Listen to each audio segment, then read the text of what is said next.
Welcome back. Komaram Bheem జిల్లా కాగజ్ నగర్ కారిడార్లో ఏనుగులు బీభత్సం సృష్టిస్తున్నాయి. ఈ మేరకు వాటిని సరిహద్దులు దాటించేందుకు అధికారులు ఆపరేషన్ గజ పేరుతో ఇప్పటికే 6 బృందాలు రంగంలోకి దింపారు.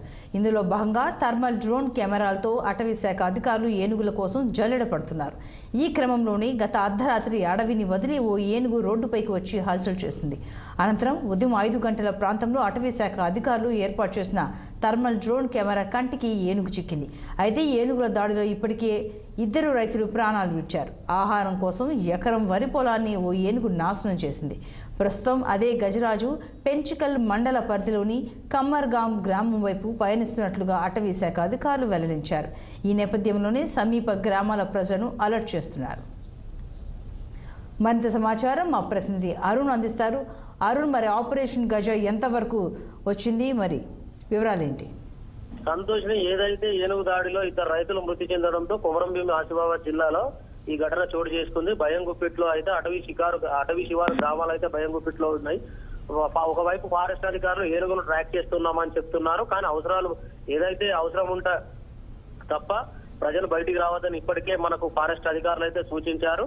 నిన్న చనిపోయిన రైతులనైతే ఏనుగు దాడిలో చనిపోయిన శంకర్ కుటుంబాన్ని అయితే మాజీ మంత్రి హరీష్ రావు అయితే పరామర్శించారు. ప్రభుత్వం వెంటనే 20 లక్షల రూపాయలు ఇవ్వాలని డిమాండ్ చేశారు. ఏనుగు దాడిలో చనిపోయిన వారికి ఆ కుటుంబాలను ఆదుకోవాలని అటవీ శాఖ మంత్రి కొండా సురేఖను మరియు ఇన్ఛార్జ్ మినిస్టర్ సీతక్కర్ అయితే కోనప్పకు కోరారు.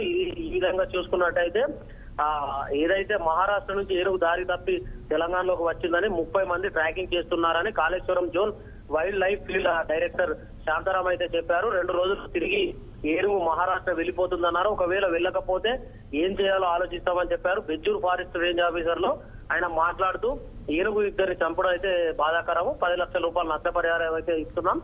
ఏనుగు కోపంలో ఉంది, 2 రోజుల్లో కోపం తగ్గి మహారాష్ట్రకు వెళ్ళిపోతుందని గ్రామస్తులు అలర్ట్ గా ఉండాలని, గుంపులుగా తిరగాలని, ఏనుగును కంట్రోల్ చేసే విషయమై Chhattisgarh Maharashtra wild life expert తో మాట్లాడుతున్నామని తెలిపారు.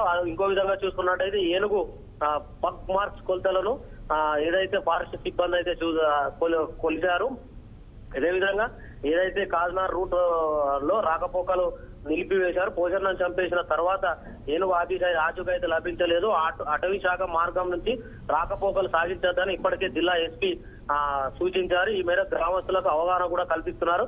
ఇదే జాగ్రత్తగా ఉండాలని ఎస్పీ సురేష్ నిన్ననే ఒక ప్రకటనలో అయితే తెలిపారు. మొత్తంగా చూసుకున్నట్టయితే ఈ ఏనుగు రాకతో ఏజెన్సీ ఏరియాలు అయితే భయాందోళనలో ఉన్నాయి. చింతల్మానేలపల్లి, బెజ్జూరు, దేగాం లాంటి ప్రాంతాల ప్రజలైతే భయాందోళనలు అయితే ఉన్నారు. బెజ్జూరు ఫారెస్ట్ అధికారులు అయితే 30 మందికి ట్రాకింగ్ చేస్తున్నారనేది మనకు Kaleshwaram zone wild life field director Shantaram అయితే చెప్పారు.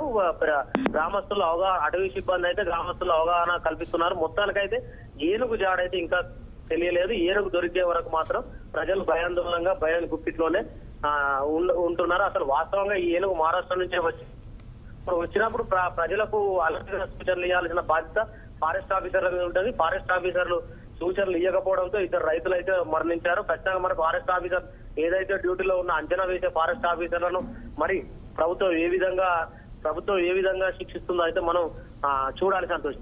Right Arun, thank you.